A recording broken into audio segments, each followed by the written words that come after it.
जय भोलेनाथ। स्वागत है आप सभी का बरगदेश्वर महादेव मंदिर उन्नाव के YouTube चैनल पर। आज हम अपने दैनिक प्रवचन में पद्म पुराण का पावन पाठ आरंभ कर रहे हैं। हमारा उद्देश्य है कि 18 पुराणों का ज्ञान हम रोजाना आप तक वीडियो के माध्यम से पहुंचाते रहें। हर दिन शाम 5 बजे नई वीडियो और शाम 6:30 बजे लाइव आरती दर्शन भी अवश्य देखें। चलिए भक्तिपूर्ण यात्रा की ओर बढ़ते हैं। जय भोलेनाथ।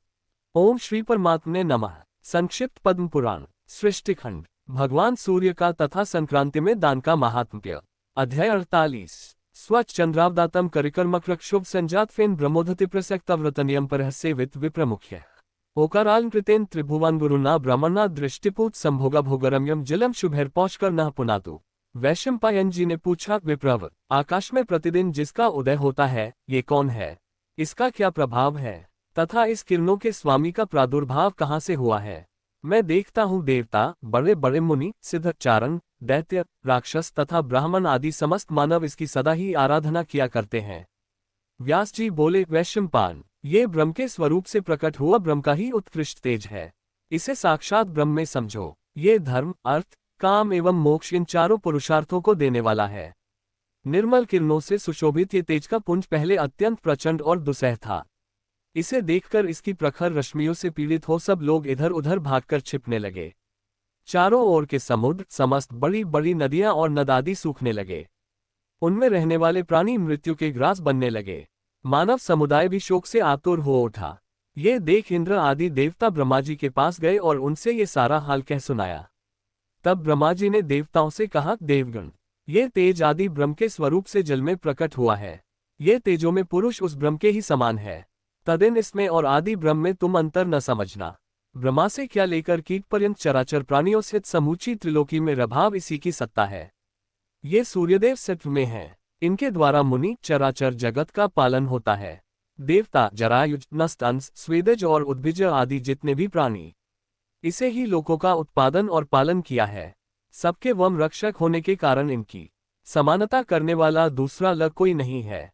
पौ फटने पर इनका दर्शन करने से राशि न राशि पाप विलीन हो जाते हैं। द्विज आदि सभी मनुष्य इन सूर्यदेव की आराधना करके मोक्ष पा लेते हैं। सबकी रक्षा सूर्य से ही होती है।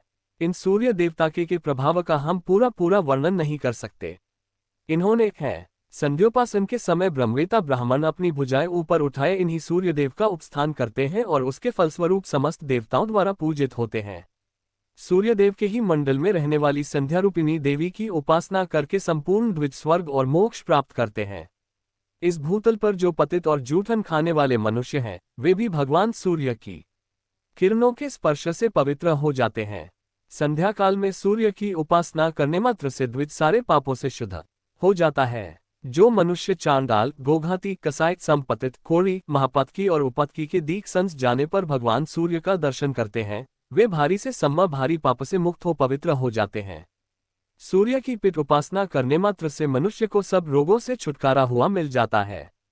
जो सूर्य की उपासना करते हैं, वे कन इहलोक और परलोक में भी अंधे, दरिद्र, दुखी और सम शोकग्रस्त नहीं होते। श्री विष्णु और शिव आदि जन देवताओं के दर्शन सब लोगों को नहीं होते। ध्यान में ही उनके स्वरूप का साक्षात्कार किया जाता है, किंतु तुम भगवान सूर्य प्रत्यक्ष देवता माने गए हैं। देवता बोले, ब्राह्मण, सूर्य देवता को प्रसन्न करने के लिए आराधना, उपासना अथवा पूजा तो दूर रहे, इनका दर्शन ही प्रलयकाल की आग के समान है। धा भूतल के मनुष्य आदि संपूर्ण प्राणी इनके तेज के प्रभाव से मृत्यु को प्राप्त हो गए। समुद्र आदि जलाशय नष्ट हो गए। हम लोगों से भी इनका तेज सहन नहीं होता, फिर दूसरे लोग कैसे सह सकते हैं? इसलिए आप ही ऐसी कृपा करें जिससे हम लोग भगवान सूर्य का पूजन कर सकें। सब मनुष्य भक्तिपूर्वक सूर्यदेव की आराधना कर सके, इसके लिए आप ही कोई उपाय करें। व्यास जी कहते हैं, देवताओं के वचन सुनकर ब्रह्मा जी ग्रहों के स्वामी भगवान सूर्य के पास गए और संपूर्ण जगत का हित करने के लिए उनकी स्तुति करने लगे। ब्रह्मा जी बोले, देव, तुम संपूर्ण संसार के नित्य स्वरूप और निरामय हो। तुम साक्षात ब्रह्मरूप हो। तुम्हारी ओर देखना कठिन है। तुम प्रलयकाल की अग्नि के समान तेजस्वी हो। संपूर्ण देवताओं के भीतर तुम्हारी स्थिति है। तुम्हारे श्रीविग्रह में वायु के सखा अग्नि निरंतर विराजमान रहते हैं। तुम्हीं से अन्न आदि का पाचन तथा जीवन की रक्षा होती है। देव, तुम्हीं से उत्पत्ति और प्रलय होते हैं। एकमात्र तुम ही संपूर्ण भुवनों के स्वामी हो। तुम्हारे बिना समस्त संसार का जीवन एक दिन भी नहीं रह सकता। तुम ही संपूर्ण लोकों के प्रभु तथा चराचर प्राणियों के रक्षक पिता और माता हो। तुम्हारी ही कृपा से ये जगत टिका हुआ है। भगवान, संपूर्ण देवताओं में तुम्हारी समानता करने वाला कोई नहीं है। शरीर के भीतर बाहर तथा समस्तम विश्व में सर्वत्र तुम्हारी सत्ता है। तुमने ही इस जगत को धारण कर रखा है। तुम ही रूप और गंध आदि उत्पन्न करने वाले हो। रसों में जो स्वाद है वह तुम्हीं से आया है। इस प्रकार तुम ही संपूर्ण के ईश्वर और सबकी रक्षा करने वाले सूर्य हो। प्रभु, तीर्थों, पुण्य क्षेत्रों, यज्ञों और जगत के एकमात्र कारण तुम ही हो। तुम परम पवित्र, सबके साक्षी और गुणों के धाम हो। सर्वज्ञ, सबके कर्ता, संहारक, रक्षक, अंधकार, कीचड़ और रोगों का नाश करने वाले तथा दरिद्रता के दुखों का निवारण करने वाले भी तुम ही हो। इस लोक तथा परलोक में सबसे श्रेष्ठ बंधु एवं सब कुछ जानने और देखने वाले तुम ही हो। तुम्हारे सिवा दूसरा कोई ऐसा नहीं है जो सब लोकों का उपकारक हो। आदित्य ने कहा, महाप्राज्ञ पितामह, आप विश्व के स्वामी तथा सृष्टा हैं, शीघ्र अपना मनोरथ बताइए, मैं उसे पूर्ण करूंगा। ब्रह्मा जी बोले, सुरेश्वर, तुम्हारी किरणें अत्यंत प्रखर हैं, लोगों के लिए वे अत्यंत दुस्सह हो गई हैं, अतः जिस प्रकार उनमें कुछ मृदुता आ सके वही उपाय करो। आदित्य ने कहा, प्रभो, वास्तव में मेरी कोटि कोटि किरणें संसार का विनाश करने वाली ही हैं, अतः आप किसी युक्ति द्वारा इन्हें खराद कर कम कर दें। तब ब्रह्मा जी ने सूर्य के कहने से विश्वकर्मा को बुलाया और वज्र की सान बनवाकर उसी के ऊपर प्रलय काल के समान तेजस्वी सूर्य को आरोपित करके उनके प्रचंड तेज को छांट दिया। उस छटे हुए तेज से ही भगवान श्री विष्णु का सुदर्शन चक्र बनाया गया। अमोघ यमदंड, कर्म, शंकर जी का त्रिशूल, कल का खड्ग, कार्तिकेय को आनंद सूर्य प्रदान करने वाली शक्ति तथा भगवती दुर्गा के विचित्र गोदा आज्ञा से विश्वकर्मा ने उन सब अस्त्रों को फुर्ती से तैयार नाम शूल का भी उसी तेज से निर्माण हुआ। ब्रह्मा जी की तर्पण किया था। सूर्यदेव की 1000 किरणें शेष रह गया बाकी सब छांट दी गईं। ब्रह्मा जी के बताए हुए होत उपाय के अनुसार ही ऐसा किया गया। कश्यप मुनि के अंश और अदिति के गर्भ से उत्पन्न होने के कारण सूर्य आदित्य के नाम से प्रसिद्ध हुए। भगवान सूर्य विश्व की अंतिम सीमा तक विचरते और मेरुगिरि के शिखरों पर भ्रमण करते रहते हैं।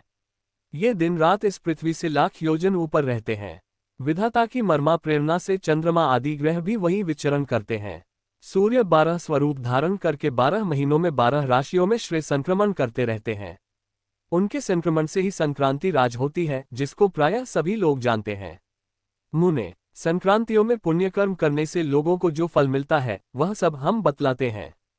धनु, मिथुन, मीन और कन्या राशि की संक्रांति को शीतशीती कहते हैं तथा वृष, वृश्चिक, कुंभ और सिंह राशि पर जो असूर्य की संक्रांति होती है उसका नाम विष्णुब्दी है। षटशीती नाम की संक्रांति में किए हुए पुण्य कर्म का फल 86,000 गुना, विष्णुब्दी में लाखा गुना और उत्तरायण या दक्षिणायन आरंभ होने के दिन कोटि कोटि गुना अधिक होता है। दोनों युनों के दिन जो कर्म किया जाता है वह अक्षय होता है।